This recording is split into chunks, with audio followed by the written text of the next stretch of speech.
ప్రధాని మోదీ విదేశీ పర్యటన ముగిసింది. 5 దేశాల్లో పర్యటించిన మోదీ తిరిగి ఢిల్లీకి చేరుకున్నారు. ఈ నెల 2 నుంచి Ghana, Trinidad and Tobago, Argentina, Brazil, Namibia దేశాల్లో పర్యటించిన ప్రధాని మోదీ 4 దేశాల్లో అత్యున్నత పురస్కారాన్ని అందుకున్నారు. మరోవైపు 3 దేశాల్లో పార్లమెంటులో మోదీ ప్రసంగించారు. నమీబియా పర్యటనలో భాగంగా ప్రధాని నరేంద్ర మోదీ ఆ దేశ అత్యున్నత పౌర పురస్కారాన్ని అందుకున్నారు.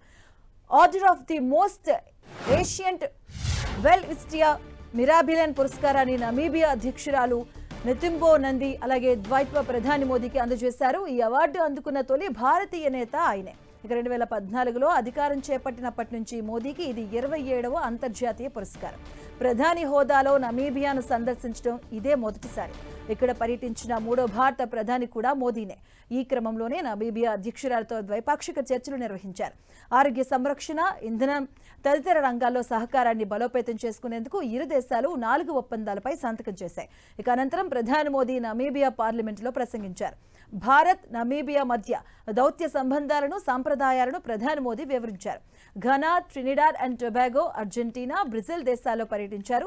ద్వైపాక్షిక భాగస్వామ్యాన్ని పెంపొందించేందుకు ఆయా దేశాల నేతలతో చర్చలు జరిపారు. బ్రెజిల్లోని రియో వేదికగా నిర్వహించిన బ్రిక్స్ సదస్సులో పాల్గొన్నారు. ప్రస్తుత పర్యటనలో అర్జెంటీనా మినహా మిగతా 4 దేశాల అత్యున్నత పురస్కారాలను అందుకున్నారు.